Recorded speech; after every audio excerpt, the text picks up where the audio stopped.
बिहार की राजनीति में एक बार फिर हलचल मच गई है और वजह है जनता दल यूनाइटेड जेडीयू के वरिष्ठ और हमेशा सुर्खियों में रहने वाले विधायक गोपाल मंडल का वह बयान, जिसमें उन्होंने राष्ट्रीय जनता दल आरजेडी के संस्थापक लालू प्रसाद यादव की खुलकर तारीफ कर दी।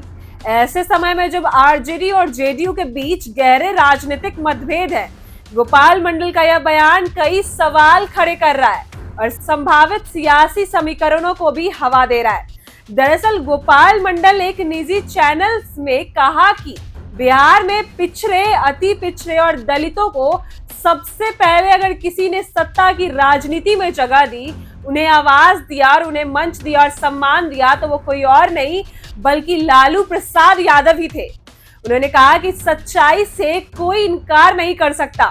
गोपाल मंडल ने यहां तक कह दिया कि उनके लालू यादव और उनके परिवार से अभी भी अच्छे रिश्ते हैं, वे उनके घर भी आते जाते रहते हैं।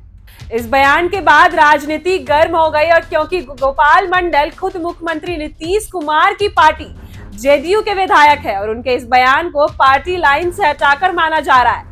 हालांकि यह पहली बार नहीं जब गोपाल मंडल ने कुछ ऐसा बोला हो जिससे उनकी पार्टी को असहजता हुई हो। वे हमेशा से ही अपने बेबक अंदाज और बिना लाग लपेट के बोलने के लिए चर्चित रहे। गोपाल मंडल ने सिर्फ लालू यादव की तारीफ ही नहीं की, बल्कि इस बात को भी साफ कर दिया कि वर्तमान राजनीतिक परिस्थितियों में भी लालू यादव परिवार से व्यक्तिगत संबंध बनाए हुए हैं।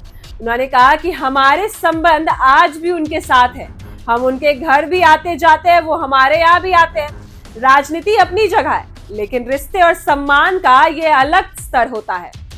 इस बयान का राजनीतिक महत्व इसलिए भी बढ़ जाता है क्योंकि बीते कुछ महीनों में तेजस्वी यादव लगातार नीतीश कुमार और बीजेपी पर हमला कर रहे हैं। वहीं कांग्रेस और आरजेडी के रिश्तों में भी खटास देखने को मिल रही है। ऐसे माहौल में गोपाल मंडल का लालू प्रेम अचानक से सामने आना कई राजनीतिक संदेश दे रहा है। राजनीतिक विश्लेषकों का मानना है कि गोपाल मंडल का यह बयान सिर्फ व्यक्तिगत राय नहीं है, बल्कि इसके पीछे कहीं ना कहीं राजनीतिक मंशा भी हो सकती है। एक और जहां जेडीयू और बीजेपी में तालमेल की कोशिश जारी है, वहीं जेडीयू के अंदर कुछ नेता शायद इस गठबंधन से असहज महसूस कर रहे हैं। ऐसे में लालू यादव के पुराने सामाजिक न्याय के एजेंडे को दोबारा याद दिलाना उस वर्ग के वोटरों का संदेश देना हो सकता है, जो आज भी लालू के उस दौर को याद करते हैं जब पहली बार पिछड़ों को सत्ता में भागीदारी मिली थी। दूसरी ओर इस बयान से आरजेडी को भी एक नैतिक बढ़त मिलती दिख रही है, क्योंकि ये बात जेडीयू के ही विधायक की ओर से कही गई है। इससे तेजस्वी यादव को यह कहने का मौका मिल गया है कि आज भी उनके पिता का असर बिहार की राजनीति में जीवित है और विरोधी खेमे में भी उनकी स्वकृता है। हालांकि जेडीयू ने अभी तक इस बयान पर कोई आधिकारिक प्रतिक्रिया नहीं दी, लेकिन पार्टी के अंदर खाने जरूर इस बयान को लेकर चर्चा तेज हो गई है। गोपाल मंडल जैसे वरिष्ठ और दो टूक बोलने वाले नेता के ऐसे बयान को अनदेखा करना आसान नहीं होगा, खासकर तब जब विधानसभा चुनाव नजदीक है और हर दल को सामाजिक समीकरणों की सटीक गिनती करनी है। यह बयान ऐसे समय में आया जब राज्य में राजनीतिक हलचल तेज है। कांग्रेस और आरजेडी के बीच सीट बंटवारे को लेकर तनातानी चल रही है। बीजेपी ने नीतीश कुमार के साथ मिलकर फिर से चुनाव की तैयारी शुरू कर दी और जेडीयू अंदर से एकजुट होने का दावा कर रही है। ऐसे में गोपाल मंडल का यह बयान कई परतों में देखा जा रहा है। क्या गोपाल मंडल पार्टी लाइन से अलग जाकर कोई व्यक्तिगत रणनीति बना रहे हैं?